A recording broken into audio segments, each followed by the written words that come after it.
Bonjour, dans ce troisième tutoriel consacré à l'Appentor, nous allons nous intéresser aux plugins. Donc, nous avons vu les hotspots la dernière fois. Ici, il y a une petite fusée avec PowerUp. Donc en fait, ce petit bouton nous donne accès aux plugins qui permettent d'ajouter des fonctionnalités à l'Appentor.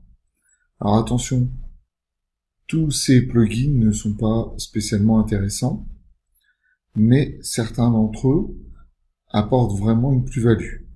Alors tout d'abord, donc j'ai All, et oui, ils sont classés par type, par thème, donc tous les plugins. Donc il y en a quand même un certain nombre. Scenelist, on y reviendra. Alors le premier qui m'intéresse, c'est Command Button. Alors lui, je vous recommande fortement de l'installer.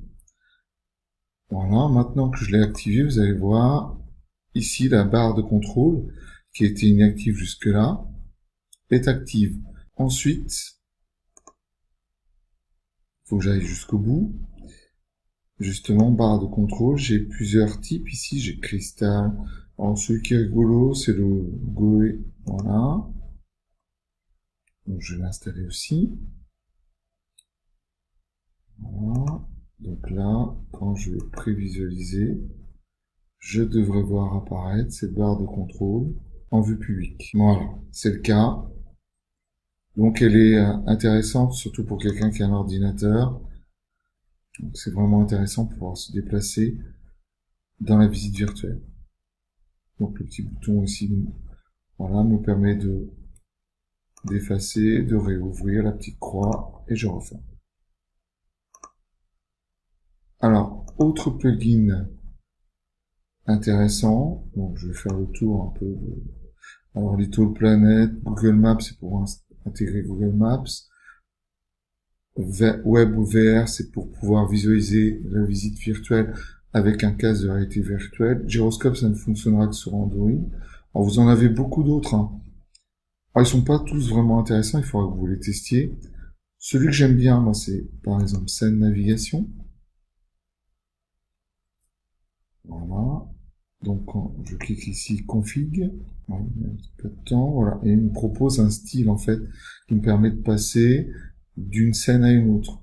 Bon, moi, ce que j'aime bien, c'est Circle, par exemple. Voilà. Je sauvegarde. Je vais effectuer deux autres changements et ensuite, ce sera votre créativité à vous. Alors, Hotspot. Donc, je peux changer l'aspect graphique des hotspots. Alors, celui que j'aime bien, par exemple, c'est Crystal. Voilà. Donc là, il me l'a rajouté ici. Donc, vous voyez, ils ont changé ici, d'ailleurs. Alors, l'intérêt de Crystal, c'est que, par exemple, vous voyez, je vois apparaître le titre, le label, en fait, du hotspot. Ce qui n'est pas le cas de tous. Et dernier élément, Scenelist, c'est en fait le thème graphique de la visite virtuelle. Alors, vous voyez, il y en a quand même quelques-uns. Bon, moi, celui que j'aime bien, c'est Elegance.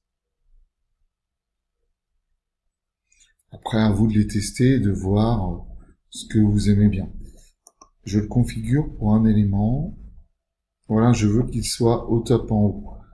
Parce que en bas, il poserait problème justement sur les petits boutons que nous avons rajoutés tout à l'heure pour pouvoir se déplacer dans la visite virtuelle.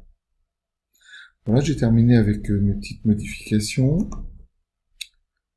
Je ferme donc l'accès au plugin et je vais visualiser tout cela. Donc, en haut, Elegance me permet de passer d'une scène à une autre, très simplement.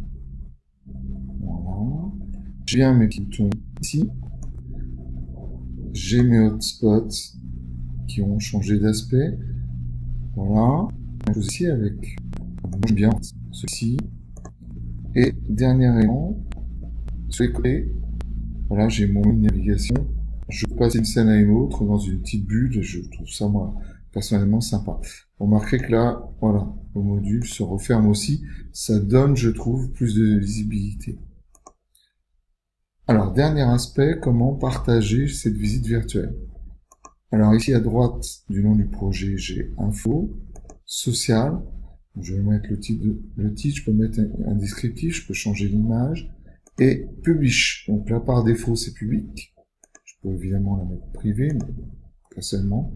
Et je peux mettre un mot de passe si je le désire. Je peux mettre un code d'intégration pour mettre en place des statistiques et je peux exporter donc pour un site internet.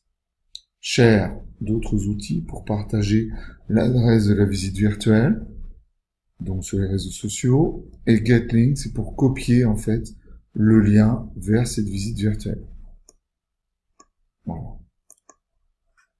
Eh bien, nous en avons terminé. À vous de jouer maintenant.